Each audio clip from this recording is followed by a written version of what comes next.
Welcome to Now It's Legal podcast, where we talk about the NCAA and NIL deals, but we also talk to entrepreneurs and people who bet on themselves. Today, we have Coach Mike G, also known as Mr. Doing It Moving. So, hey, man, thank you for coming on the pod, and I can't wait to dive in. Man, I'm so excited to be here. Great intro. Yeah. I'm somebody that is a little bit probably off kilter in terms of your normal guest, but hopefully we can bring something special to the audience. Man, I think we're definitely going to bring something special, and you definitely fit the mold for Now It's Legal podcast, because we are talking about your name, your image, your likeness, and that's the play on the acronym that I have. Love that. So, man, I'm just going to go down the list. I'm going to bring out my phone. Buddy has worked with some of the greats in the NBA. He is an NBA vet in my eyes. So, Thank you. Fred VanVleet, Karis LeVert, Spencer Dinwiddie, Lonnie Walker, Rajon Rondo, Drew Holiday, Justin Holiday, their brothers, Jared Vanderbilt, Jalen Green, Dunk Monster, JaVale McGee, and Julius Thomas, and he's with the NFL. But, man, that's one heck of a list, and I know I'm missing people. But, you know, it's all about who you surround yourself with. And I can tell from meeting you just in person today that you have an aura, you have a drive, and you have a purpose here. And we were able early earlier this morning, 8 a.m., to get a workout with Fred VanVleet.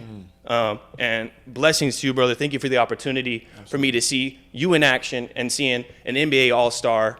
And we all know he's the youngest and most paid undrafted free agent in NBA history. So just watching a legend in the works, man, I'm just so appreciative. I got a lot of love for the NBA, and I know you do. But let's start out. Where is Coach Mike G from? Coach Mike G. I'm from Oakland, California, born but not raised, because my father was in the military. Okay. So I kind of like to say I'm from everywhere. I lived in so many different states. Yeah. You can count on two hands. Every 2 years we moved. So I don't really have like where I'm from. However, my home base is the Bay Area. Got you. So your favorite place is home base will be the Bay Area? Yes, sir. Hands down. So who's like, I know you work with different NBA teams, but growing up as a kid, I'm sure you rooted for some particular team or a person in particular. Go ahead, spill the beans, man. Well, if we're talking about basketball, I'm an 80s baby. I was born in 1984, so that's prime time Michael Jordan era. Yeah. So naturally, even though he played for the Chicago Bulls, I loved everything Michael Jordan. Yeah. But also, insult to injury, the Golden State Warriors weren't that good at that point in time, so I didn't really have a reason to like the Warriors. No reason at all, actually. So naturally, I gravitated to Mike. I wanted to be like Mike. Obviously, everybody else did that I grew up with. Yeah. But I'm a big football fan, or I was, and I played football at the college level, so the Oakland Raiders were my team. That's who I paid attention to the most. Yeah. Yeah. So giving some context for the people watching, so in 1988, Michael Jordan won the dunk contest, and that's infamous for the three-point. He was also wearing the Jordan 3s with the Nike Air on the back, the white and the black cements. So we're talking about the intricate sneaker culture that surrounds and the overall culture that Michael Jordan brought to the game. Yeah. I know Marquez Beeks, who is shout out to Quez. Yeah, shout out to Quez, Q, whatever you guys like to call him. It's Quez on Instagram, but he was able to really connect me, and I know his favorite player is Allen Iverson, and both of those people have one thing in common. Obviously killers, but people that move the needle in the culture that the NBA brought. And now I just want to dive into your logo. So go ahead, tell me who created that wonderful logo that we're looking at here. Well, the lovely human being that created this amazing logo. There we go. Zoom in. We got it. None other than my wife. Her name is Hadiah Turner, and she's actually right back there. Yeah, what's up? And she's the heartbeat behind our brand, Greatness Breeds Greatness. Absolutely. We're called GBG Hoops. We're specifically prone to and speaking to the basketball audience, culture, etc. And she's anything and everything that's design and architecture. So she blessed us with this amazing logo that one day will be on an NBA jersey. So You heard it from me first. Book it. Absolutely. So give me the breakdown of the logo. I see some. Yeah. Am I remiss to say that I'm wrong about Korean lettering, or am I wrong? You're close because I'm Korean. Okay. So I'm not wrong. I could be wrong. love that. Hey, But I tried. It's not Korean. It's actually Chinese. Okay. Yeah. So this character is actually the character for strength. Okay. And being a performance coach, strength is one of those components that we all look for in the gym, in the weight room. But to break it down, GBG, obviously the G's are reflecting each other. Yes. So GBG stands for greatness breeds greatness. And right now, we're greatness. We're GBGing. Hey, I like that. Because I'm reflecting energy onto you, and you're reflecting energy onto me, and we're just making each other better. Awesome. So if you think about that, these are wings, and then this is the floor. So we're both elevating each other off the floor. I'm liking that. That's intricate. Yeah, you can definitely tell that she put a lot of thought Yeah. behind that. And we actually have a little doggy here in attendance, which I'm sure she helped inadvertently create the logo, because a lot of trial and errors. You never go with the first logo that you create, right? So you have to go through multiple stages to get to that final product that you're happy to slap on a T-shirt, a collared shirt, and things like that. So you have like so much going on, and there's so many different places that I can start. But I'm starting with Rajon Rondo, and we're going to bring up a clip. But you have a 4-time All-Star, 2-time champion on the floor, crawling, locked in, listening to you. Whoa. Right. How do you do something like that? How do you create a relationship like that where people, 1, trust you, and 2, they do what you say? It's a great question, because one of the cool stories that I can share with everybody here is that Drew Holiday and I were working out at the New Orleans Pelicans facility. Yep. Just he and I, and Rondo just touched down, so he was touring the facilities. Oh, snap. And he's like standing back in the corner. I'm like, holy crap, that's Rondo. Yeah. Like, I don't get starstruck. These guys are human beings. They're just really tall and really, Yes. But Rondo's one of those people. And, we're working out, and then literally he comes up to me after like our set of whatever we were doing, and he says, hey, all that, what you just did with Drew, I need that. Right now. Literally. Like that, those were the words he said. I'm like, Rondo just asked me to train him. Holy smokes. Dude. So I think that, to answer your question, I think Rondo understands what good training is based off of going through injury, being in the league for so long, seeing every shape and version of what training could be. Right. And he just saw our body of work literally in front of him. And then also he looked at the athlete, Drew. Drew is probably one of the most well-rounded movers I've ever been around. And mentally sound. Top of the top. Yeah. So when you think about who Drew is as an athlete, you see the work as it's going, and you are who you are. That's kind of what brought us together. And then, I try to find a connection with the person, just like you and I are right now, and you just keep hitting that target, and 2 years later, he's bear crawling. So there you have it. That's crazy. Yeah, when I saw that, I was like, dude, like my notes literally say, how do you get a 4-time All-Star to like crawl for you, which is insane. Speaking on Drew Holiday, he has a really amazing story, especially with his wife. That I'm not know if you're aware of that story. And I think that speaks volumes about his character, and to take a break while, his wife was going through what she went through. And taking a break during the prime of your career, like saying no to millions of dollars to show up for the people that showed up for you, I think it's huge. And I think that you and I and the people here in this room today, and even more, surround ourselves with people who are smarter than us and people who are better than us. I always say, if I'm the smartest in the room, probably need to get out. So unless I'm being a thought leader, then I'm all for that. But tell me about, structuring your business. You're a vet. You've been doing this. You've been doing this before social media. You did this out of passion and grit. And thank God that you found your passion, because I feel like a lot of people, young people my age, struggle to find that passion. They don't know where to put their energy. So tell me about your journey about finding that passion and applying it to working with greats? This is a journey for me that I want to continuously traverse, of helping people find their passion, because it is a very difficult thing to do. Is, you have so much option. Decision fatigue is a thing. And when you have so much access to information, you don't know what you want to do or what you want to try. So hopefully we can create initiatives beyond training to help people find their passion and find, what their purpose is, because that's what life's all about. As for me, it develops just through the trials and tribulations of life.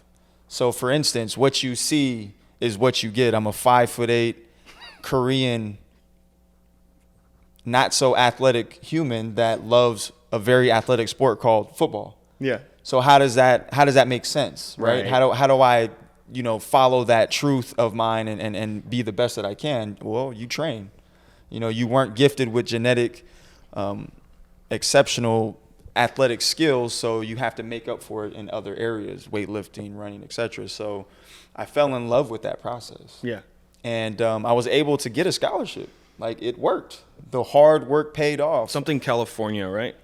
No. You mean what school? Right. That I went to Ferris State University. Ferris State, which is the Division II in Michigan. Started 2 years there, led the team in receiving both years, had a great career. What? And for me, the gateway was training. And when you fall in love with that gateway, you start to understand, well, if the NFL isn't in the cards, sure, what's the next best thing? Well, what do you love? Yeah. What allowed you access? And that was training. So combine my story of being a military brat, my father teaching me, all the different characteristics that a military man would instill in his child: respect, say it with your chest, shake a man's hand firm, like all these different attributes, they fall right in line with being a decent coach. Right. So you put those two things together, they align really well, and I was born to be a coach. Right. And I chose to train and work with athletes because I couldn't play the sport, so I might as well be around it, and here we are today. Wow, that's incredible. So you are, you talked about your father. And let's just dive into family. Whenever you're starting out this process, belief in you is key, but having people who kind of back you before everything comes into fruition, when you're like in the manifesting state, when you're just trying to get your idea on the ground and get it going. How did your family receive, okay, he's not going to be like a architect, he's not going to be like a professor, he's going to train people? And you're looking at a saturated industry that I'm in, podcasting. You hear the word podcast, you're like, please God, not another podcast. And I get it. And then here, a trainer, please Lord, why are you another trainer, right? What's the niche? How do I separate myself? So what was the response that you got from initially your family, and then now obviously 133,000 people that you have on Instagram now? To be completely transparent, my dad always said, do what makes you happy. And, I'm Korean, which the cultural stereotype is doctor, lawyer, etc., in which my mom did push hard, but Pops was like, do what makes you happy. So it wasn't a difficult situation for me to navigate at all. I did what was happy. Like, even, not to get into religion, but he's believing what you want to believe in. You want to go to church, go to church. You want to not go to church, don't go to church. But point being is, his stance was always like, do what makes you happy. As long as you're not hurting anybody, I'm okay with it, and I support it. So that wasn't a difficult navigation process at all for me. I literally jumped right in head first, and everyone loved me for it. And he just always said, just don't half-step. Ain't no half-stepping, right? Please. If you're going to do it well, do it 100%, and don't quit. And those are the teachings that really everyone should understand, is like, if you're going to make a decision to do something, go all in. Right. Fail huge. That's what I say. Fail huge. Very good. Yeah. Because those are the lessons that you need to develop as a human. Those failures, right? We don't take losses. We take what? We take lessons to learn from it. Yeah. So as for, everybody else, here's the part that I feel like I can create a lot of inspiration, is no one looks like me in my space. Right. Like, I'm Korean, straight up, 5'8", 165 pounds, and who do I work with? 6 foot plus, black dudes and white dudes, mostly black dudes. Yeah. So how does that look and feel? How do you develop the confidence to be able to stand up in front of these gentlemen and have authority and direction and etc.? And again, that comes from my military upbringing. Yeah. You know, my dad always taught me, like, stand up and be proud of who you are and what you look like. Like, who cares? Like, as long as you speak with authority, people will listen. And that's something that I've taken with me since 5 years old. Yeah. So You touched on religion. And honestly, let's just talk about your faith. What does faith play a part? How does faith play a part, if it does at all, in this process? So I'll keep this super vague because I'm not one to really get too much into spirituality, but I am spiritual from the standpoint that I do believe in God. I just am curious is the best word I should use about religion. Sure. That makes sense. I'm not necessarily I'm not necessarily on one side of the fence or the other. Right. You know what I mean? Pretty neutral state here. Yeah, exactly. Okay. And I think that's fair for me because it works for me, and you know, I do pray and I believe in God, but I'm not one to go to church every Sunday either. Sure. So that's kind of my stance on religion. Well, you know, as real as that is, it's really refreshing to hear the truth, because some of these people want to like claim stuff that they don't actually do, which is this industry kind of summed up. And no hate at all, because I love sports, I love the NBA, I love NFL, and I love the people that I talk to. But I always call like meeting somebody for like first, second, and third time, you can get a pump fake. And I call it, the initial thing is like a pump fake, because you can fake some stuff like a couple times. Sure. But then once I get to know you week 2, week 3, week 4, I'm gonna really find out who Mike is. Absolutely. So that's really refreshing, because some people want to sit up here and act like they hung the moon and then, you know, all of that stuff. But Sure. Let's talk about, you know, there's so much to unpack. You have an application that you're beta launching. Don't even know if I should can even talk about that. You have you signed with 721 House. You have some great projects going. If you just dive in. Hell yeah. So thank you for giving me that platform, because yes. So currently right now, for those who don't know, we have an app. And the reason of having an app is this is a really strategic way to scale this business, right? Traditionally speaking, trainers only make as much money as they work.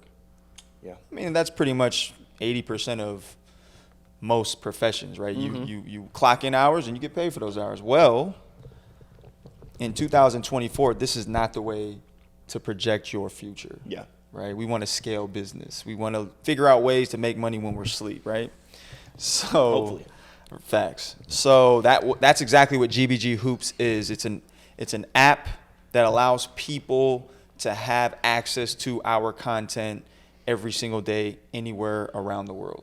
And the reason why that was born and birthed during COVID, during 2020 pandemic, where all we could do was look at each other, which is not a bad thing to look at anyways. Right. She and I, my wife and I, developed this amazing thing called GBG Hoops, which is an app. We put it into a container, and we said, you know what? Let's see what happens. And version 1 was born, and we have over 500 subscribers currently. Whoa. Yes. You dropped the bomb on me. You didn't tell me that before. 500 monthly subscribers. I love it. So, but us being who we are as people, you being you as a person, anyone that's in this room, we're always trying to level up. We're always trying to get feedback and figure out ways to make things better. So, that being said, version 2.0 is about to drop. I'm not going to say when yet, because we still got to do all the marketing and whatnot. I feel that. However, it's built from the ground up. We hired our own engineer team. We redid all the art. We basically gave this app a complete facelift upgrade so that the user experience is 17,000 times more better. I just made that number up, but it's better. That's a good number, though. And basically, we want to give people a true and authentic training experience with the GBG Hoops training philosophy. Right. So anything that Rondo does, anything that Fred VanVleet does, Drew Holiday, etc., they have access to that. Yeah. And that's exactly what GBG Hoops Training App 2.0 is, or all new training app. And then in terms of just signing with 721 House, this is a marketing company that Marquez is the owner of. He just launched, and he also is the marketing genius for Fred VanVleet. So it only made sense to keep everything in-house, keep everything with the family. If Fred trusts Marquez, I trust Marquez because I trust Fred. And Quez actually set this up. Yeah. Shout out to 721 House. Yeah, shout out to 721 House. And they've been an absolute powerhouse, just all connects and everything. And I think the first thing that I think of is trust. That you got to build that trust, and you need to gain that rapport to get to that point. And the cool thing is, I'm going to share the story on kind of how we met. Yeah. So I did a podcast with Marquez. Shout out Kyle for hooking that up. I also shout out Kyle, real estate agent, genius. He set this all up for us. This is his pad that he's letting us use to shoot. So, but there's so much to be grateful for. But talk about the trust relationship that you have to build. I mean, you've been in this business long enough where you've probably seen like people burn through agents. They don't know where to go. They think because something happened to them that's their agent fault, but it's really their fault, or maybe it is the agent.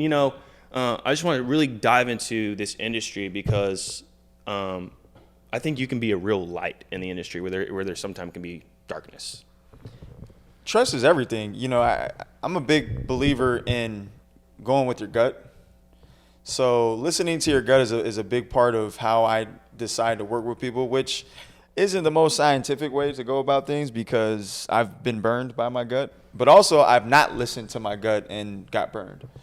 And I think that everything, again, man, I always have this thought and saying that I reverberate to most people is I can't trust anyone that hasn't gone through anything. So if you haven't gone through any specific type of struggle, you don't really know who you are as a person. And all of the mishaps and mistakes that I've experienced in my career made me who I am today. Like I wouldn't change a thing. I need that struggle to truly understand who I am as a human. Right. So as we go through the darkness, we will get to the light. Yes. We just got to keep foraging forward, right? Absolutely. And pushing through. So, taking your lumps is a part of being the best of the best. You have to get whooped a little bit to understand. Like my failure is like probably my greatest asset because I'm a quick learner, and I learn a lot through experience. Like I don't really do well with hey, don't do this because this will happen. I'm like, well, what if I did it? What if I did what you told me not to do and I changed it up a little bit? Sure. Like just because you failed, that doesn't mean you have to change your whole product at all. That means you just move on to the next thing, and maybe you just do the very same thing. Mm-hmm. But I want to circle back around how we met. So we were it was towards the end of the season, before playoffs. It was Dallas Mavericks versus Houston Rockets, and you were there with Marquez. He hung out with us at halftime. Went to I think the Don Julio Club, and then we came back, and you were sitting in the seats, and he's like, "I want to introduce you to my friend Mike G." I had no clue who you were. You damn sure didn't know who I was, and so it was just quick synergy. Yo, man, hey, let's connect. Got your number, got your Instagram, and then I became very intentional with how I moved with the relationship. It's so important. What I learned is it doesn't matter like where you're from or like what your degree or how much you make. It's really about the people that you know. Because I know Nick because I snagged this great guy named Anthony in 2020 for camera. I know Kyle, who I'm able to shoot a podcast in one of the dopest houses in Houston because I met him in my freshman year in high school at boarding school. It's all so full circle moment for me. Can you give me a moment where you kind of like are able to feel that moment and you're like, I can't believe I'm here right now? And it's all relative, right? But going up in this industry, you got like your Rondo moment. Give me another moment. Well, I'll give you a personal moment. Do it. She's right here sitting in front of us. So the story behind our relationship, actually, I'll give you the condensed version, is her cousin is my best friend. And we met at this young lady's engagement party. Whoa. And the cool part about it is we were both with significant others. Whoa. Now, we won't unpack that, and nothing crazy happened behind that because I already know where people's minds are going. Sure. However, that's just one of these things that you would never think that would ever happen. Right. You know, two beings with different energy and different times in their life. God said it wasn't the right time. Right. But little did we know, 3 years later, 4 years later, we're getting married. That's wild. And Yeah. congratulations on that. Yeah, solid. Yeah. So that's a really cool, one of those examples of what you were just saying. And then in terms of just professionally, I just always been loud Same. as hell. Same. Like, I don't give a damn at all about who's looking at me and what they're saying about me. So, and what that does is that generates attention. And as from the words of Gary Vee, the greatest asset in the world is attention. So, not intentionally trying to create attention for myself, but Yeah. I just know and understand that if you want to be seen, you got to be heard. You dig? So, for me as a coach, I can express myself in ways that are acceptable in this environment, but not acceptable outside. Got you. You dig? So, like, I'm always the loudest one in the room in the gym. Love that. You know what I mean? And you wouldn't think that, honestly. Good. Yeah. Like, it honestly caught me by surprise. I was like, okay, it's fire. When I went to your Instagram page, then I realized what type of person you are. Yeah. Yeah, but you definitely come across as like, I'm just going to stay here. Like, nope, he's all over the place. That's But no, good. go on, man. So, God gave me a great coaching voice. I can get really loud and assertive. And he also gave me courage. And that courage is what allows me to shine, Yeah. in the spaces that I need to, which has allowed me to be where I need to be. So, that being said, anytime someone is looking for the brand that I bring to the table, they're going to hear me. Yeah.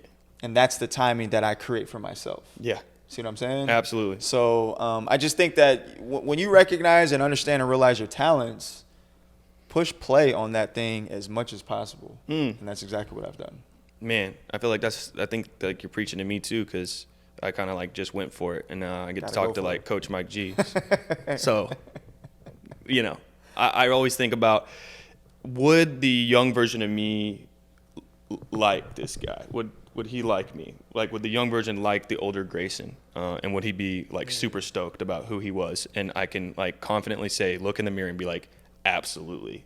Like, I definitely feel like I could be what I needed as a kid. Because I feel like, growing up as a kid, no matter what shape or form, wherever you come from, you grow up and it's the influences in your life and the people who come into your life that kind of shape you. Sure. But let's talk about shaping you. You were an NBA, like you were part of an NBA team, and then you broke off to do private work. Talk about, the NBA teams you were with and like how you made a decision to be like, yeah, I'm going to go private. Go ahead. So the same thing that makes you laugh makes you cry. And the reason why I open up with that is because I'm loud. And in a structure or container like the NBA, Box. that could really come off as overconfident. What's the word am I saying?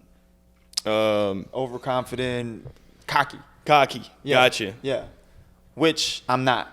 I believe in myself, but I'm not cocky to the point to where I'm trying to make people feel uneasy about how good I am. That's never someone that you want to be around. Right. Right? When I'm people, confident enough to fail and get back up, though, Yeah, and not stay down. So being in the NBA was an amazing experience for me, just based off of the experience of traveling from 5-star hotel to 5-star hotel, eating amazing food, seeing all the different NBA cities, and living that lifestyle that is very, very unique and rare. And sought after.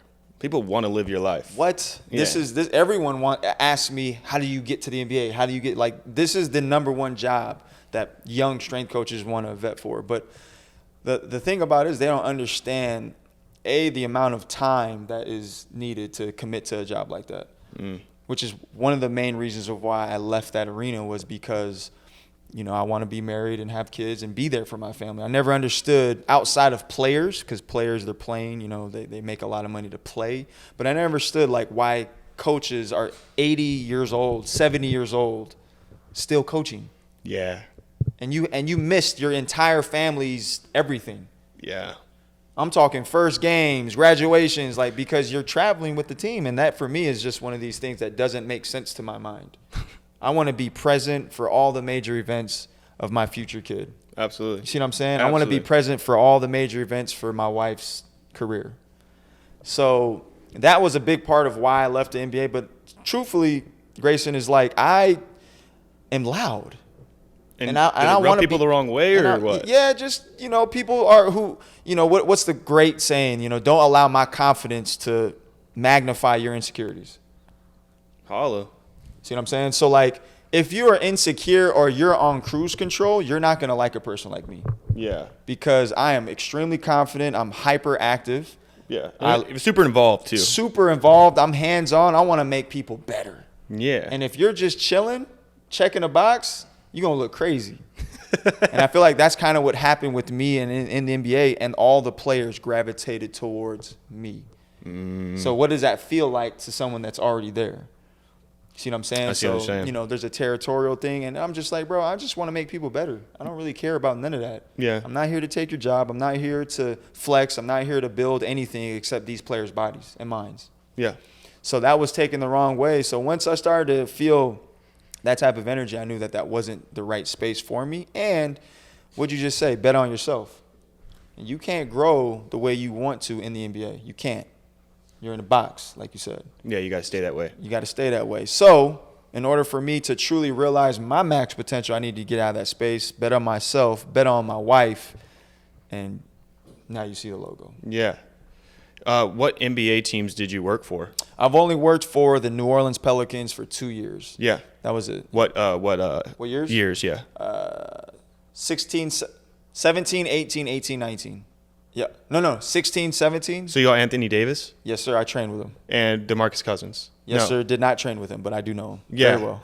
Yeah. I think, like, he was one of my favorite players, just his attitude and then, like, him just being who he is. But, father time, name of the game, injury, Yeah. It's all part of the process. But, Shout out to Cuz. yeah, DeMarcus Cousins, man, super cool dude. Like, I think I would gel with him if, like, I saw him.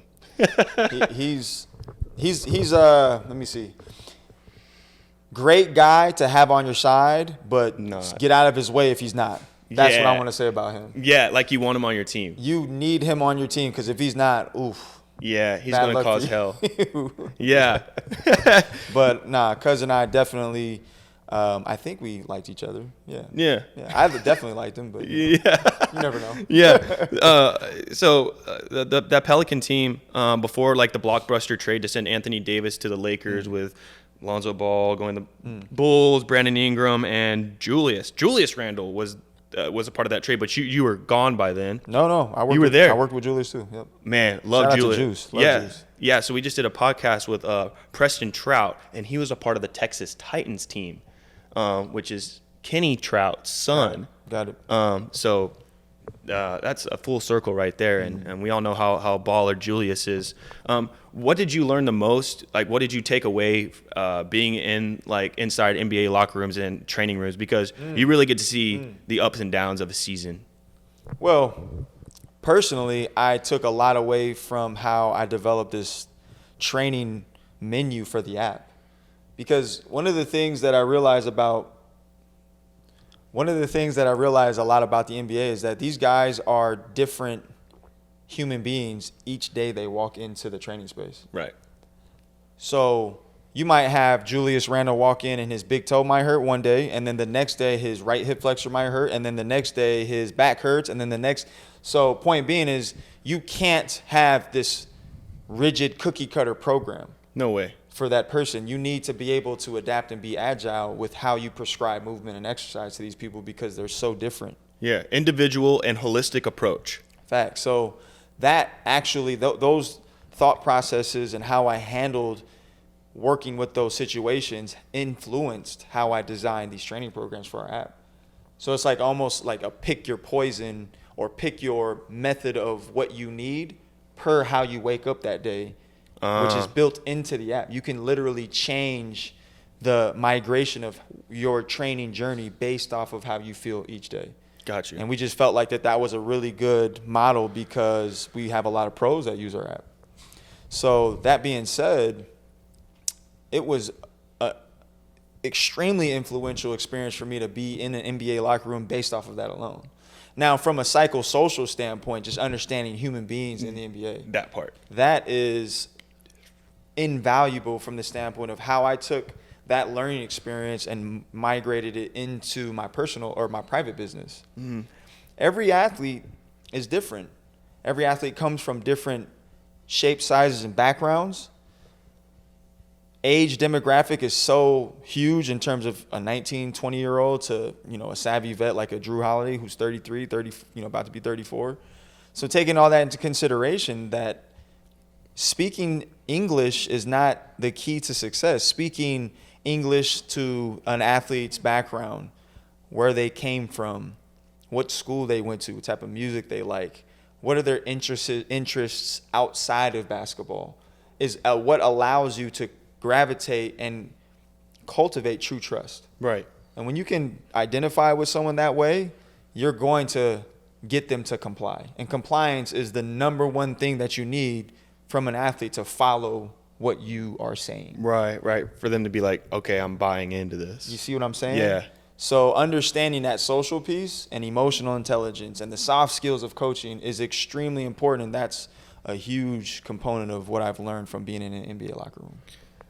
I can say that the interface you're showing me the beta mode on your app, and I can say the interface is absolutely sick. And if I had to grab some inspiration, if I were to create an app, I definitely would grab it from yours. So great job on that, because I know it takes a team, and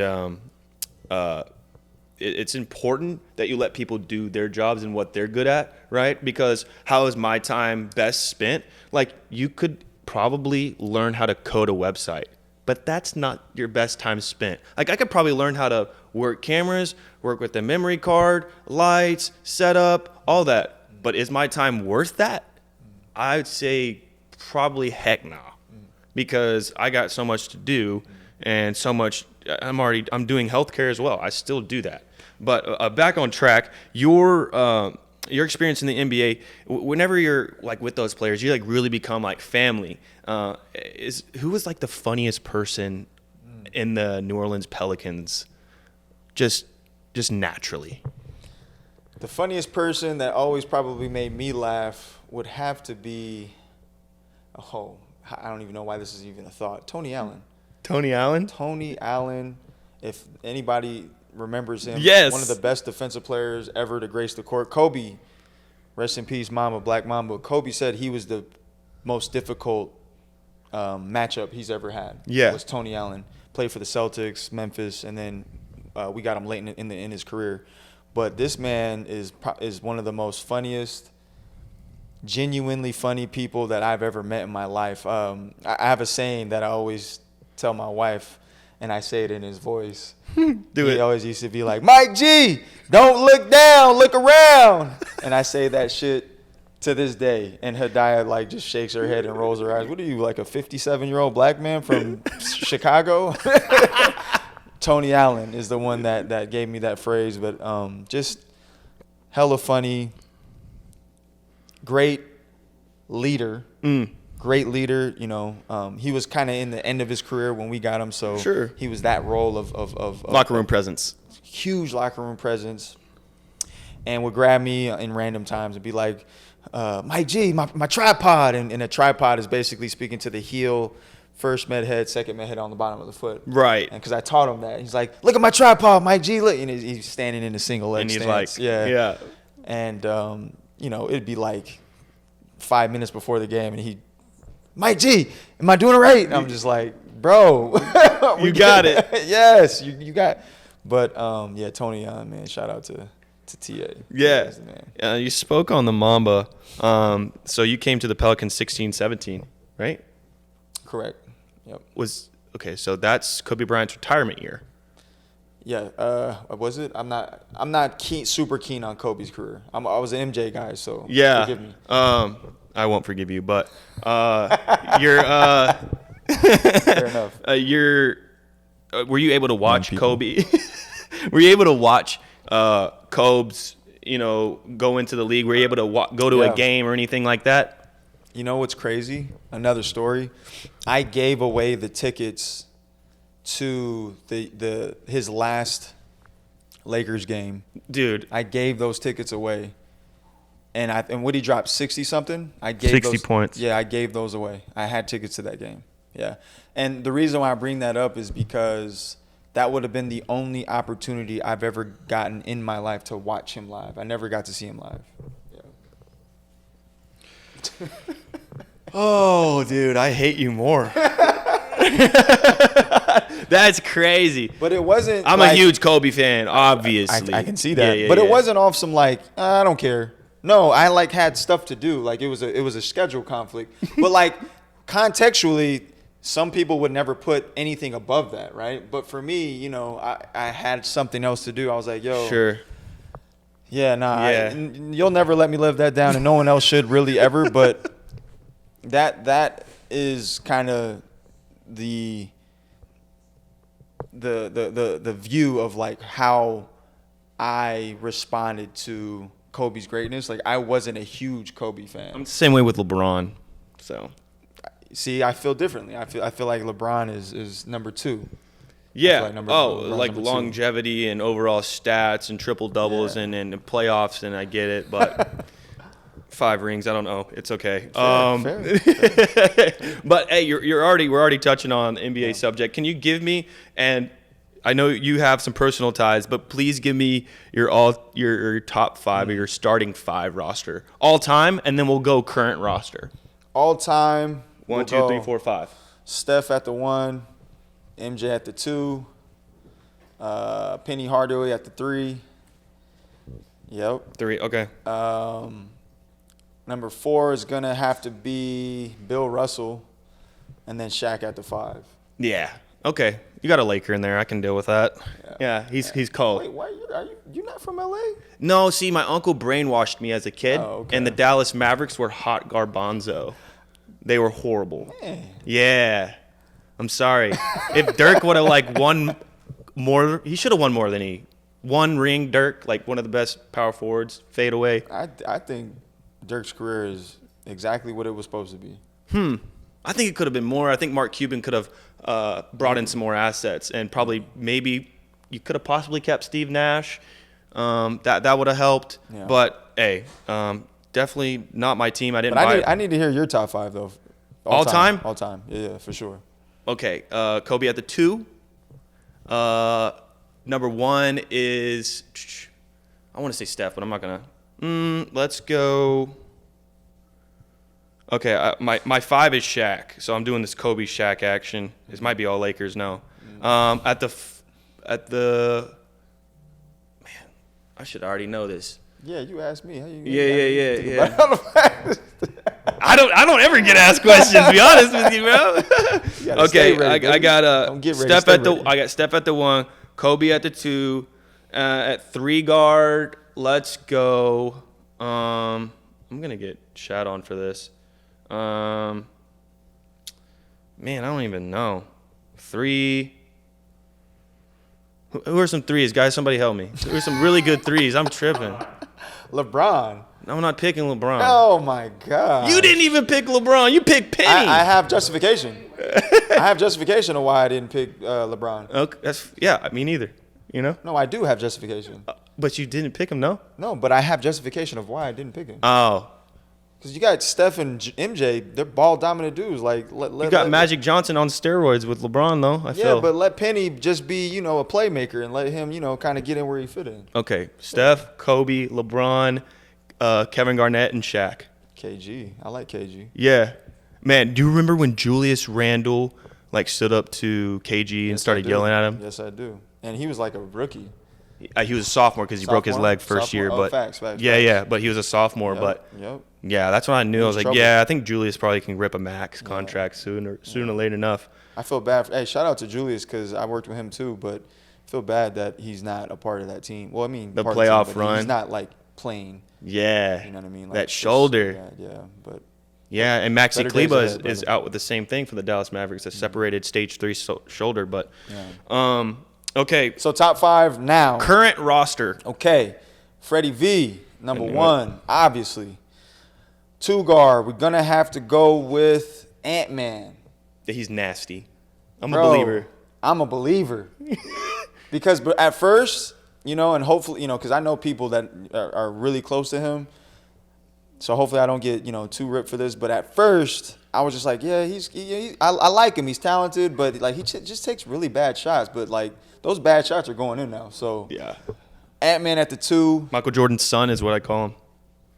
I'm not gonna compare him to MJ just because it's too early for me. All right. It's too early for me. But diehard in But I you. get it though. I get why people are saying what they're saying. Yeah. 3, we're gonna go with. It's got to be like an amazing 3-and-D dude because I'm thinking strategy, not just like talent. Okay. So 3-and-D, we're gonna have to go with. You know, Jaden McDaniels is the hot pick right now just because he's doing really well, but we can't have 2 Timberwolves though. That's lame. Let's go with. We'll go with LeBron. We'll go with LeBron at the 3. Year 21 LeBron? Yeah. Okay. Yeah. I still think he's a top 10 player. For sure. For sure. AD at the 4, and then 5 will go Wemby, even though I know they're playing him at the 4. Yeah. Yeah. Okay. Do you want mine or you just want to move on? I do want yours. Current roster, I got Luka at 1. At the 2, I have at 4, I'm going to skip around. 4, Victor. 3. Who's got like really? I'm trying to get like some really good footwork guys. I'm a big like footwork guy and mid range and middies. Yeah. Who has that? Current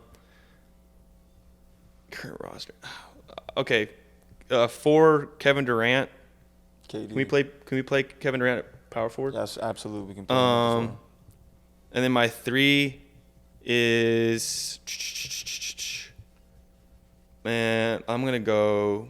Can I? Why is the 3 always a tough spot? I don't know because I think the NBA is so Positionless. yeah. Facts. Yeah. So at the 3, I'm trying to think. Who we got? I don't even know, man. I'm just trying to go through each team in my head. Josh Hart, he's balling. He's a piece. Dude, he's balling. So is DiVincenzo. Kind of picked it up too. Picked up the But slack. like Josh can play 2, 3, 4. You know, Yeah. he's positionless, right? Like looking like I'm gonna get flamed for number 3, Josh Hart, but I really like their podcast. great pod. The Roommates pod. Yeah. That's fire. Great idea. Yeah. I didn't even know they were roommates in Villanova. It's like Villanova, New York It again. is. The 3. That's crazy. Yeah. DiVincenzo and then Josh Hart and Brunson. So Yeah. So yeah, I think my 5 is beating your 5 though. Oh, for sure. Yours is definitely more methodical, and I'm gonna look back and hate myself for this moment. So, let's talk about where you are now. We talked a little bit before the cameras got rolling about going into this new year and really honing in on specific players and saying, I'm locking in and I'm creating a different schedule than I had in the past. Go ahead. Basically, I'm in my 15th year of coaching. It's a long career. I'm about to be. I'm 25, so that's like almost longer than my life. That's right. And I turned 40 in November. And the volume piece of work, right? So every summer rather, we'd have between 8 to 12 NBA dudes. 8 to 12. You specifically would handle 8 to 12 NBA Correct. guys. Correct. You're traveling for that? No, they all come to LA. We have a centralized location that everyone drives to, and we get it done. But those are long days. I'm telling you, like, literally wake up at 4 a.m., work out, drive to the space, work out from 4:45 to 5:45 because I got to get mine in. I'm a firm believer if you can't do it, don't teach it. First session's at 6:30, and we're training from 6:30 all the way till 4 p.m., no break. Literally no lunch No break for you or no break for the athlete? No break for me. Oh, okay. Because people, like, we'll have hour and a half blocks. Got you. You know what I'm saying? Okay. So, like, the break piece, like, in between sessions, I'm stuffing my face with a bar or drinking a smoothie, or that's how I would, nourish myself. And the reason why I built my schedule like that was because I wanted to get in, get it done, and get out. Like, I didn't want to have to waste time away from home. And truthfully, being in the field is what fuels me, but it also is burning the candle from both sides because I'm in bed by 8, right? And what does that do to my personal life? It minimizes it. Minimizes it. So, you do this year in and year out over the course of 14 years, and there comes a time to when you say, you know what, I think I want to do something else. Yeah. So Hadaya and I decided to engage with Fred full time, move to Houston, and tell everyone that we worked with, like, look, I'm not doing any summer training in California anymore. So if you need help sourcing other trainers, I will be more than happy to do so. And it's a bittersweet moment because you're saying goodbye to your identity, right? In a way, from the standpoint of, like, this is who I've been for the last 12 years. Right. These are the relationships that I'm letting go of for the last 6 years. Wow, this is different. But I'll tell you how you made the right decision. I don't miss it. We're already started. Fred and I have already started. We just finished our first week, and I don't miss waking up at 4 o'clock. I don't miss training for 12 hours straight. I don't miss that type of grind. I miss the guys. Sure. But it make more sense to me to make this decision to work with one athlete instead of 8. So. Absolutely. So you and Fred met. Can you tell me some synergies there and maybe a story that kind of solidified your relationship into making that move? So the power of social media has been very, very good to us. Being able to have direct communication with the A-listers of the world is what's helped us fuel our business. And Fred is no different. His agent reached out to me via direct message on IG and created a dialogue. And they've been following my page for 2 years before they reached out. Yeah, that's what usually happens. They being Fred and JD. Shout out to Joe, Fred's brother. Gotcha. We call him JD. And he's a skill trainer. So they've been looking at my stuff for a while. And I've always had the urge to work with Fred based off of his story, who he was, how he got it out the mud, chip off his shoulders, very resonating with me as a person. So I'm like, you know what, that would be really cool to work with that guy. And sure enough, I get a DM from the agent and boom, we have our first summer together. And, a story that I can share is he was probably the only athlete I've ever come across that was always on time. Always on time, showed up, ready to go, and we worked out at 6 a.m. So it wasn't an easy feat to be on time. No. Right? No. With Quez. Quez was there. Yeah, dude, he is definition. If you look up the definition of ride or die, Marquez Beek shows up. That's his man's. And for real. Go ahead. Quez would work out with him too from time to time, and then when the workouts would get difficult, he'd always have a call. I got to take a call, Mike G. Hey, Mike G, I got to take a call. Dude, you're blasting him. We love Quez. Nah, I'm kidding. All love the Q. And, hey, Q. That's what I always say to him. Yeah. But Quez would always be there, and Fred would always be ready to work. And, I want to say probably in our 6th week of working out, he was like, hey, man, whenever you want to come to Toronto, book the flight and just invoice me. Don't even ask. And that's how I knew, like, this was something real. Like, no negotiation, no nothing. Just, I need you in Toronto whenever, however you want to be there. Just book the flight. And that, for me, was such a huge moment because no one's ever said that to me. No one's ever believed in me with that much confidence as well as that short of a time. Right. And that's exactly what happened. We just started booking flights to Toronto. My wife and I would jump on a plane, get Mocha, our dog, certified to fly to Canada, and we were in Canada for like 6 to 8 weeks throughout the NBA season 2 years ago. So when he was winning a chip? No. This was the year before he went to Houston. The year before he went to Houston. Yeah. So Fred's an all-star by that time. Yep. And Fred already has a championship. Yep. And with that, you get a certain amount of spotlight around you, and then you have like a whole city, a whole country, right? Yeah. Right behind Absolutely. you. So absolutely, they love him. Canada loves Fred VanVleet. Dude, they have. I remember that run that I wasn't like, go Toronto, but I can remember it being packed out, them breaking the attendance record like over and over again, and then Kawhi and the 76ers and the shot, and then you had Fred just being an absolute efficient flamethrower. It's not like, because Steph is cold, no lie, probably one of the best point guards in the world, but sometimes a field goal is not like super efficient because he's going for reps. But I feel like Fred, like, he broke the record for how many threes in a game. He broke the record for how many steals in a game.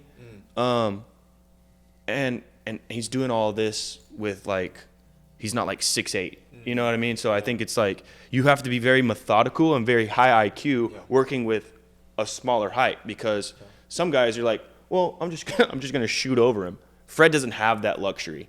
Can you kind of speak on how you gear his game based on his body type, height, weight? And dude, first of all, Fred's a strong motherfucker. Yeah, he's strong. So just kind of speak on how you kind of individualize a workout for a guy like Fred. I think the stars aligned when God made Fred, because you take a kid who physically doesn't have the gifts that most of these NBA superstars have, as well as the mental soundness and fortitude to be able to take very difficult upbringings and situations and turn them into what he is today. And, put all that into a nice pot, make some gumbo, and boom, he is the most paid undrafted free agent ever. History. And you were like now his guy. Like, that's got to be. That feels great. I love that. All hard work pays off, guys. Let you know. And he has done a phenomenal job at taking what God gave him and making it the best that he can possibly be. For instance, he has extremely strong hands. So, like, there was not a recent post, but there was a post during, like, right after All-Star, maybe you guys can remember, of he had more blocks than Bam. He had Adebayo? Yeah, he had more blocks than, like, these bigs. I can't remember the list, but he had more blocks than these bigs. But they were not, like, block shots up here, but they were block shots on the – like this. Yes. And the rule is, because they put it, because everyone was – shot motion. Yeah, everyone was challenged. Like, this fool ain't blocking anybody. That's a steal. He's stealing, right.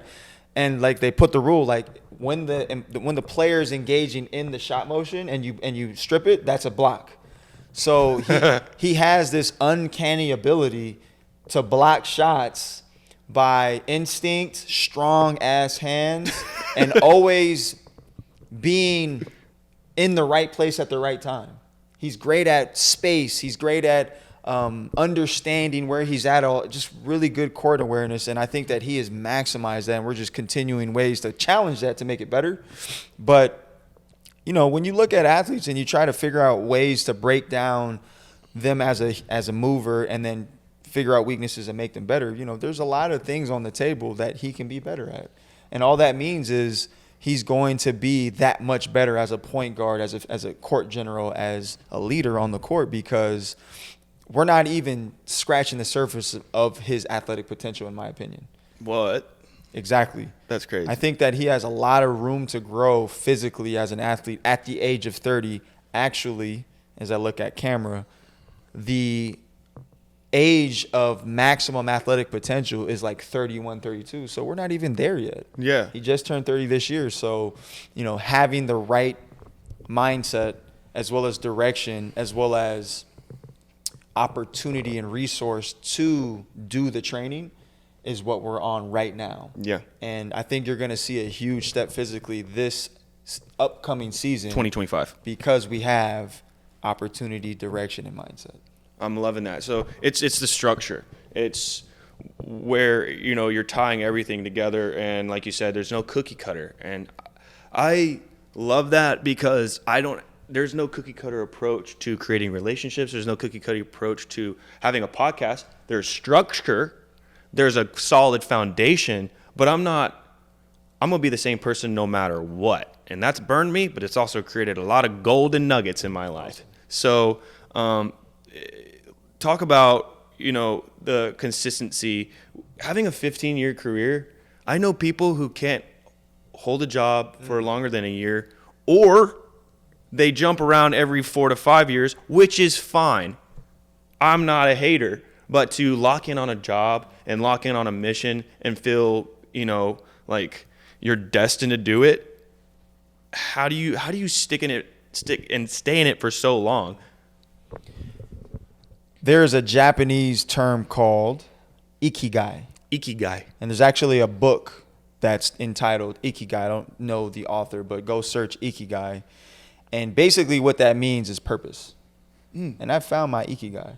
Sick. This is who I am. Yeah. I've utilized the talents that God has blessed me with to obtain a goal in which impacts lives from a positive perspective.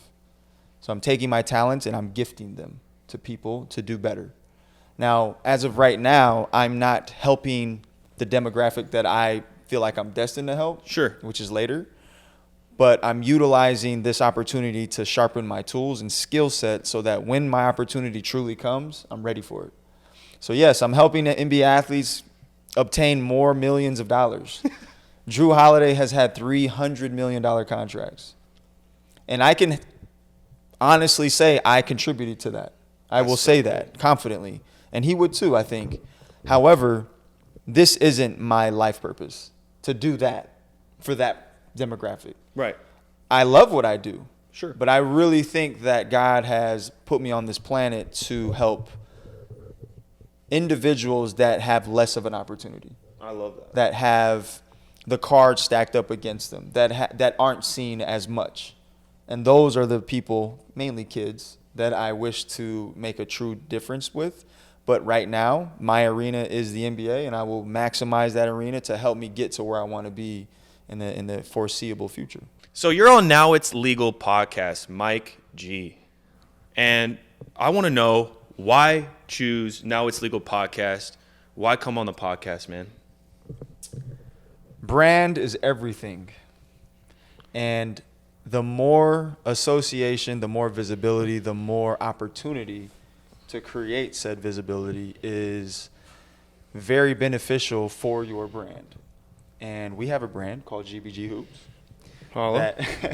that we are consistently trying to make visible to anybody and everybody that's interested in basketball, because that is our product and our demographic. So being able to connect with gentlemen like yourself in this amazing podcast will just continue to push the initiative.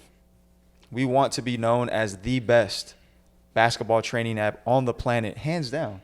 And the only way to do that is for people to know about us. So this is just another platform, avenue, and opportunity to talk about all things NIL, brand, life story, and most importantly, GBG Hoops. Absolutely. It's honestly, maybe it's more of a personal question. You know, there's so many podcasts out there. I touched on that briefly about the saturation of content, and really I feel like I found my niche here. Why me, so to speak? Why me out of all the podcasts? Well, I think that you mentioned earlier about it's just synergy and energy and feeling like alignment. And even though the pump fake is a thing, I don't feel the pump fake when it comes to like our vibe. Yeah. Also, you come from a very, very solid reference point, Marquez. And, you know, he's a guy that I follow and trust to help me do branding and marketing. So, you know, if he puts you on my desk, if he puts NIL podcast on my desk, that means that it's something that I have to pay attention to. And we've looked at a lot of your stuff, and it's highly polished content. It's going to create a lot of views and a lot of attention that we spoke of before. And with the magic of editing, we're going to be able to put some really cool stuff out there that I think is going to inspire, help, and entertain. And that's what we're in the business for. That's right. That's right. Impressions are everything. Connections are worth even more. So, and really, I appreciate that. Like, it really means the world coming from you, especially with the people that you know and the people that you've trained and the experience that you have. It really gives me validity in the space, and then it also gives me a chance to hear your story, which is like so freaking cool. Like, what a blessing for me to be able to do this with you, brother. So, you're on Now It's Legal podcast, right? You know about the new era of college athletics.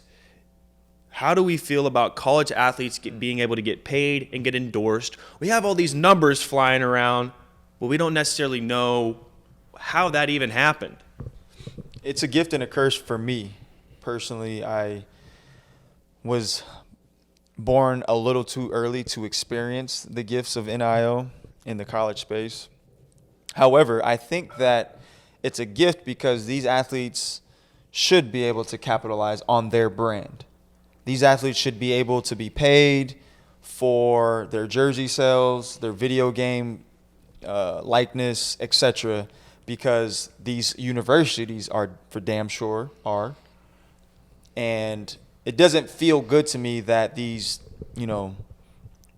over 150-year-old establishments aren't shedding any light on these athletes outside of a full ride scholarship. Right. But at the same time, it also waters down the product because athletes now are more concerned with being paid versus playing the game. So that's the curse part. And if you're a purist, college basketball is in trouble. Countless times I hear about how the tournament is not the tournament anymore because it's just bad basketball. Now, I don't know what that means specifically because my fan eye isn't of the level of these people that I'm around, but I do know that NIL is having a huge contribution to the watering down of the sport. When your athletes are making more than the coaches from NIL deals, it's hard for these athletes to follow the leadership of coaches. Which is a rare occurrence, may I add. They're not all getting paid like six figs, but right. It's a very good point to make. And for me, I'm not, again, I do exist on the fence with this one because I think that athletes should be getting paid. I think that they should be earning for the capitalization of said brand, but I also don't know what the perfect balance is for the game to continue to grow from a pure standpoint. Right. Pure standpoint. So, and then these guys get into the NBA and now you can't tell them nothing because they're already millionaires before they even touch an NBA court. Or maybe not millionaires, but they're paid. I mean, some guys are millionaires, right? That's what I'm saying. Yeah, there's a handful of millionaires. So how do I coach that athlete? And that's something that is, I think, still being navigated and explored. And I think there's a solution that exists. It just takes time to figure out what that is. Absolutely. I think what I say is real life has entered college athletics, right? We have these kids who have an avenue, whether they can take the money or the opportunity. And where the money is doesn't mean there's always opportunity. We can pay you to come here, but you're going to sit behind this 5-star. Or you can go over here and get paid a little bit less, but hey, we're going to give you some PT. We may not have as much exposure as your Alabama or Ole Miss. These premier colleges, Duke, Gonzaga, they all ring a bell. I don't care if you watch sports or not. I always tell people, you've accidentally watched March Madness. You've accidentally watched it, just by pure captivity and just like saturation. Yeah, it's everywhere. Yeah. So when these athletes are trying to make these grown man decisions as 17, 18, 19-year-olds. And grown women. These grown women as well. Making money too. And signing contracts that are binding. And not going to the professional ranks because they're making more money in college. I kind of like that in the way of less turnover in college sports. So any industry, it's great to have less turnover rate. Absolutely. So it doesn't matter if you're running a restaurant and you're staffing cooks or you're staffing an NBA team. Correct. I think that's a positive. Now, I don't think people understand that NIL is really great, but what's really not the best is that portal, the transfer portal. I'm not sure if I know you're more in the pros, but that portal allows them to talk to any coach they want, and basically basically separates themselves from the college where they're able to talk to any head coach. Yeah. Turnover. That's that a much. turnover. That's where turnover rate increases. But then you have your situations where, we're gonna have this point guard for 5 years, and we're gonna be able to grow this young man. Yeah. And but sometimes even then, like, they'll walk to another university. Someone's gonna put more eggs in one basket, just like Correct. what the NBA does. Correct. It's a business. So, can you kind of speak on, what advice would you give these young men who are wanting to make the correct decision, also making the correct opportunity? Yeah. I would say that's a tough one, because my initial thought was put amazing people around you to help you make these decisions. But what does that even mean? That's hard. Yeah. What does that even mean? Because how do I even know if this person is trustworthy, if they have the best intentions for me? And those. So I guess the best answer I can come up with is find and seek education early. So if you know you're going to be a superstar in college, if you know you're going to be highly recruited and sought after, because around 14, 15, if you're in the AAU circuits and you're being praised, and you're on the social media outlets being praised, like, people know who the next up-and-coming superstars are for the college level. Start to seek education of how to navigate this space and to understand what it is, to fully understand and do a risk stratification of what is my ultimate goal. Do I want to strike when the iron's hot, make a ton of money, a boatload of money now, or do I really want to have a long NBA career? Right. What is greatness to me? What is life like after basketball? Like, these really deep dive questions that I don't know if these kids are really thinking about. I don't think they're ready for the conversation. I think a lot of people just say, from high school to college, but the growth that you get from like 14 to 18 is like bigger than you get from 20 to 24. But that's my point, is like, they're not having these conversations, but they should be. And I think that having spaces like this to really shed light on the potential pitfalls of having these huge money deals coming out the gate. How do I position myself to be safe, to secure myself, and to collect the money, but also have the greater picture above all? Yeah. Like, define that. Right. What is the goal? Sure. I want to have a 15-year NBA career. Like, this money is amazing, and I'll maximize the hell out of it, but how do I get to that? Yeah. The right coaches, the right trainers, like, whatever it is, the team that you build, right? Because, like, if you think about LeBron, ultimate example of how he put the right people around him at a really young age, and look at his enterprise. Yeah. And look at the people he brought with him. All mega millionaires. You sure are. So LeBron did it. Yeah. From Akron, Ohio. Right. I'm just saying, we can do it. Yeah, absolutely. So can you tell me about, you started about talking with businesses, putting the right people around you in your career when you're young. Mike G, who did you put in your life? So, like, I'm a bit of an outlier, because my journey is very unique from the standpoint that I was by myself a lot. So my dad and I, he raised me to be a stand-up individual and instilled all these amazing qualities that made me who I am today, but he just wasn't around a lot. Gotcha. So after I left the house, like, he was one of these old school parents. You ever heard of this? As soon as you're 18, Yeah. literally. Well, he was like serious. He was dead serious. He was dead serious.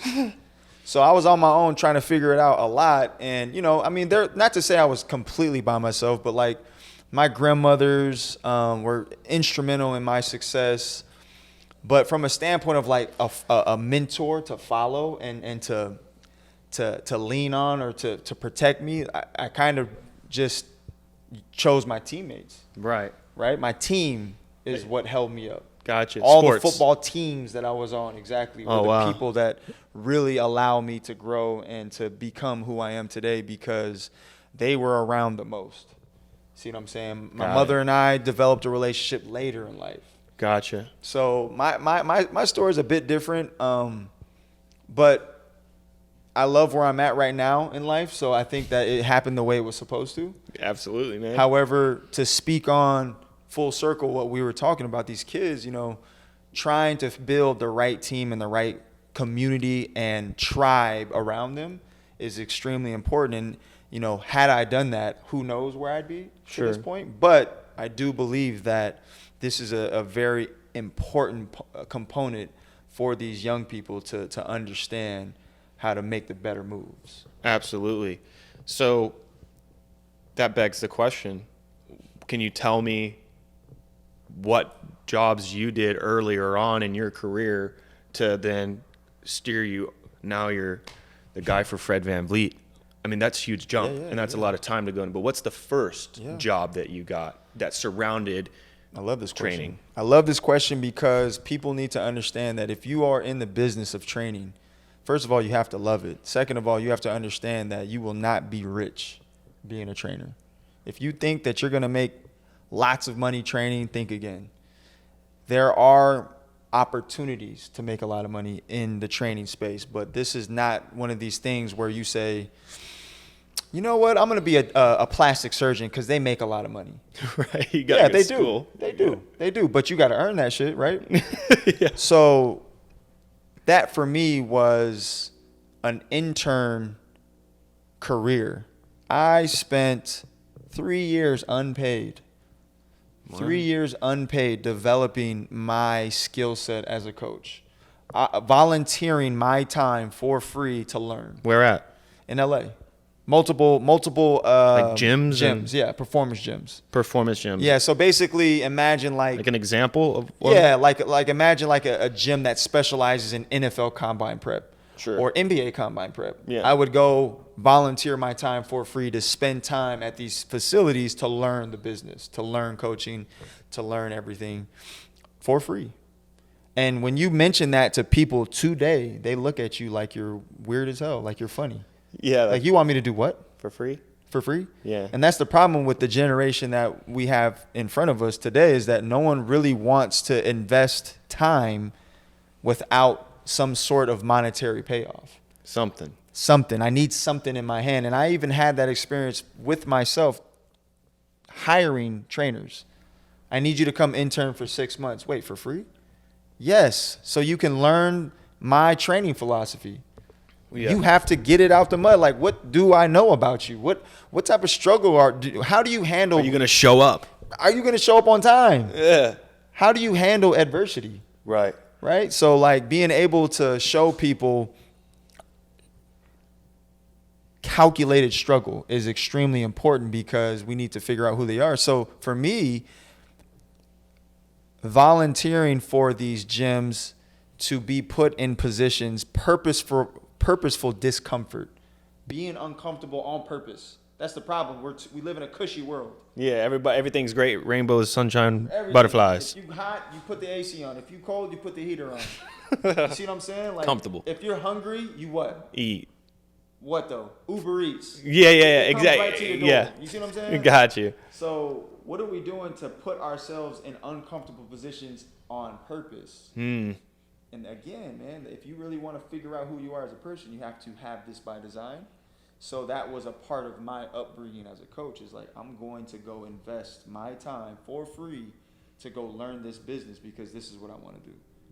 And then over the course of my career, rubbing elbows with the right people, being in Los Angeles, California, having the environment to meet people that will put you up in this space is how I allow myself to be with a Fred VanVleet. Absolutely. And when I hear 3 years intern unpaid, I think about, well, what did you do to kind of keep things afloat? Because I think a lot of people can't find their passion because they're not willing to do some work that they don't necessarily like. So you have 24 hours in a day. What are you going to do with your day? Exactly. 6 hours of that, you're going to be asleep. Sometimes 5. Talking about me.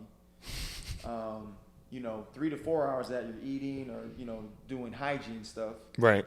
which means you have 12 to 14 hours left in your day. What you gonna do? What you gonna do? Got you. So I'm interning for 6 hours at this gym, and guess what I'm doing on the side? Taking privates in the park for $20 an hour. It's called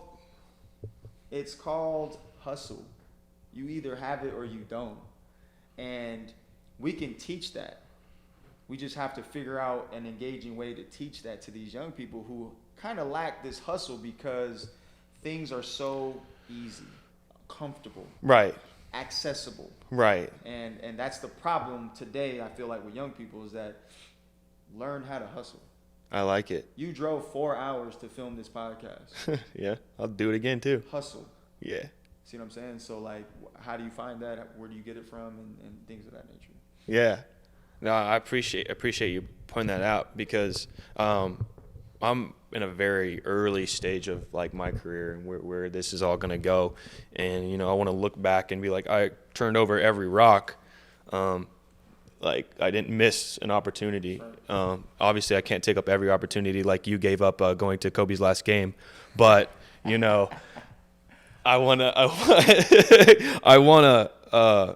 speak on the fact that you talk about hustle and waking up and having that grind to like take yourself to that next level and believing in yourself. Like I feel like I'm very young in my career and you're kind of like describing what I'm going through because I want to break the mold. I want to break out of my box. Like I want to like I see a future in this. This is a hobby. I love what I'm doing. But nobody sees me like driving it like 11 o'clock at night with Nick because, I had to finish up work and we got on the road late. But, hey, I think it's so dope. I think that's why we have that synergy. And I didn't even know your story before you even told me. So, like, it's kind of like full circle doing stuff free. So, tell somebody, like, if somebody were to tell you, I'm afraid of failing, like, why get back up? Why try again? And then we're going to talk about the sneakers you got on. I don't know. I think you learn losing and failure early on in your life, and how you react to that is where you develop the behavior of the next action plan, right? So, growing up, hopefully you are exposed to some sort of team sport in which things that you cannot control will happen in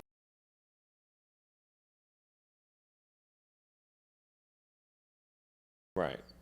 But in a team sport, you can't do everybody's job. You can't play quarterback and receiver at the same time. So if the quarterback throws an interception and you're the receiver, that's not your fault, but you got to live with that outcome, right? Right. So how are we being put in these positions and situations early on in life so that we can understand how to fail and how to lose and handle adversity, handle that type of adversity. So, we're most definitely shaped by our experiences and environments early on as a youngster, right? And where we grow up and who our tribe and community is and who we're exposed to and how we behave. Like when you talk about new parents or people with kids, they say, you're looking at a mini mirror because all they do is mirror you. So what is that like for you as an individual? Like, did your parents show you how to fail? Did they put you in situations to fail? Because failing is a part of life and you need to know how to handle that, right? So absolutely. I think that that's the best answer I can give,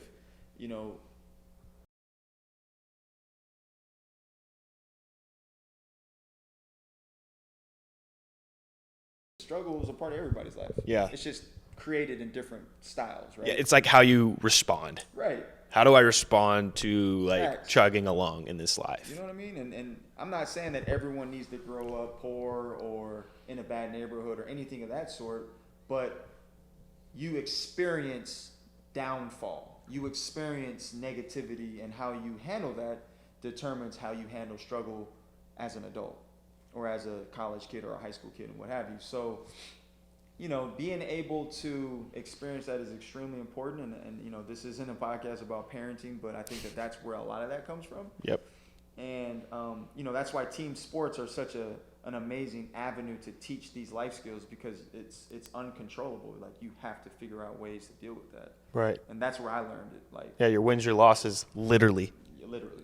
Yeah. And figuring out how to handle those drop passes in the end zone. Right. I had that, like, dropping a touchdown. Whoa, like, that's a freaking the fail of all fails as a receiver. Like, yeah. How do you drop a touchdown? Right. Are you a moron? You know what I'm saying? Like, yeah. and it still stings me to this day. Sure. But you got to figure out how to move on, man, and in short memory, and make the next opportunity a better opportunity. Awesome. That's a great response. I'm moving on to the sneakers. So you got your D-Book ones on. Yeah. Have you worked with Devin Booker before, or where's this? Man, I would love to work with Devin. Shout out to Book. But no, I have not worked with Devin Booker. I'm wearing these shoes merely off the strength that they are aesthetically pleasing and they are extremely comfortable. I have a very wide foot, so most Nikes hurt my feet because they have a narrow toe box. Right. So I'm not one to just cram my foot into a really dope looking sneaker just to look cool. Yep. But fortunately for me, You get to do both. the Book one, I get to hit both stones with both birds, one stone. Yeah. And look cool and feel comfortable at the same time. Can you? I went through a list of players that you've trained. Are there any players that I didn't touch all the players, and I'm asking you to fill in the gaps here. So who have you kind of been had a chance to work with, even if it's an on-spot workout or just maybe even shake a hand? I also got to work with Dwight Howard for, I want to say, like 2 weeks. That was interesting. What was interesting about it? He's just like a funny guy, and maybe we should backpedal. But Pause. I got to work with Dwight Howard for a couple weeks. That was cool. Worked with Duncan Robinson, who was the record holder for free agent, largest free agent deal. Ah. Free agent deal, but my man Fred overtook that. Yeah. Worked with Georges Niang, which his name is George Niang. Yes. Amazing. He's probably up there with top funniest next to TA. Yeah. Great. What did he do that was funny? Just Goofy. Hilarious. Everything's a joke. You know what I mean? But tasteful though. Right. Yeah, Right. like Right. Really like quality comical relief. Yeah. You know what I'm saying? I kind of try to do that in my meetings as well. Yeah. It kind of helps things. He makes a bad situation light. And what I mean by yeah. it's bad. Because you're getting after It's it. just not fun. So he'll make those situations super funny, and you just enjoy the person. You know Oh, what I'm yeah. saying? So who else? Jameer Nelson is a person that also pops up in my mind. If you guys remember him. Yep. Savvy point guard, undersized as well, consummate vet. He was actually one of the only people that was older than me in the gym. Wow. Yeah, when he was with the Pelicans late in his career, and he was actually older than me, which was a trip. Talked about AD, got to work with AD. Yeah, how was working with Anthony Davis? Anthony Davis is, again, one of those types of people like Mike James. So Mike James is probably one of the best scorers on the planet, NBA or not, and is undersized, 6'1", but is in the EuroLeague. Mm. Hopefully wins the MVP this year. Just broke the career scoring record, all-time leading scorer. Whoa. But he and I met in 2017, and now we're like brothers. Dang. There's these types of humans that you gravitate towards to so much that you start to become like family. Wow. So Mike James is a guy like that, and AD is the same. Yeah. You feel love, like you feel a different type of relationship with an Anthony Davis, a Fred VanVleet, a Mike James. Right. You just feel it more than client athlete. Right. Excuse me, athlete trainer. Right. Or coach client. Right. See what I'm saying? Right. Things like being invited to their home for dinner go such a long way with me, because you try to keep it professional, you try to keep it as business-like as possible, but at the same time, we're all human, man, and it is about a relationship. It's exactly about the relationship. Yeah, definitely taking it further. Loved working with AD. Great guy, and I wish him the best, and I hope he kills it in Paris for the Olympics. So. Yeah, that's going to be incredible. It's going to be in Paris.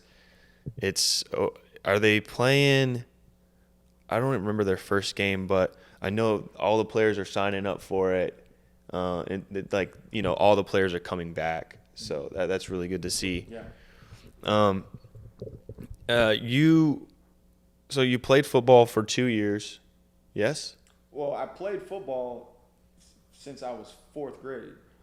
College. But I played collegiately for 4 years. 4 years. 2 at a JUCO, 2 at Ferris State. Gotcha. Okay. I was just clearing that up. I was like trying to go through the timeline here in my head.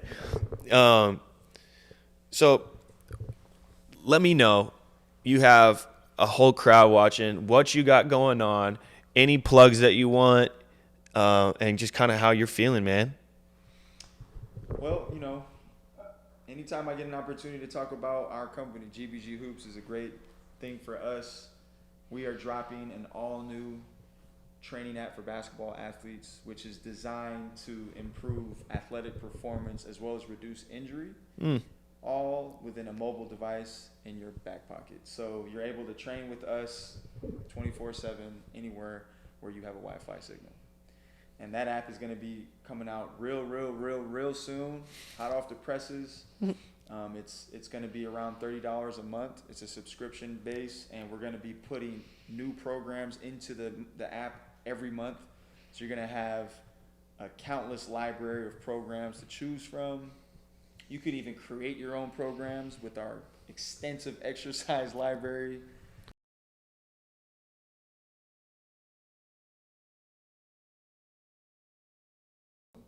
That's what I would love to talk about. I mean, this is the biggest priority in our universe outside of Fred VanVleet, and we are extremely happy and proud of it. So absolutely, I'm excited to where your company's going to go, and the relationship that you have with Fred and his season coming up. But I'd be remiss if I didn't touch the subject. Patrick Beverley shouted you out on his podcast, in which he has a famous thing of saying, "Oh, you don't subscribe to my podcast." We got a little flack for that. But tell me about that shout out and kind of what that did.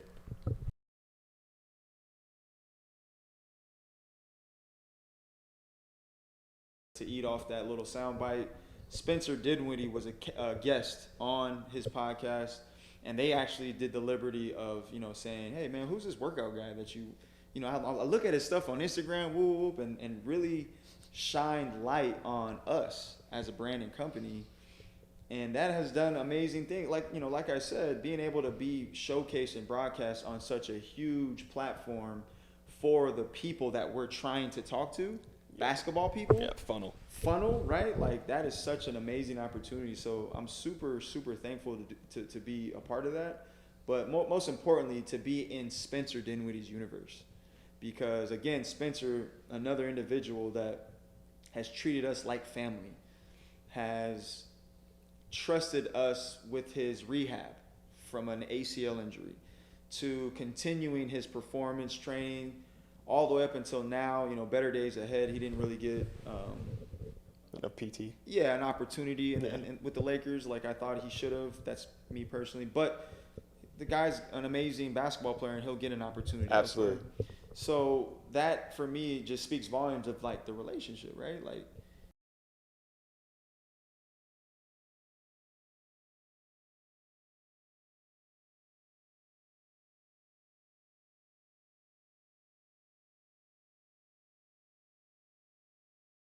Absolutely. We're here in Houston, Texas with Coach Mike G on Now It's Legal podcast.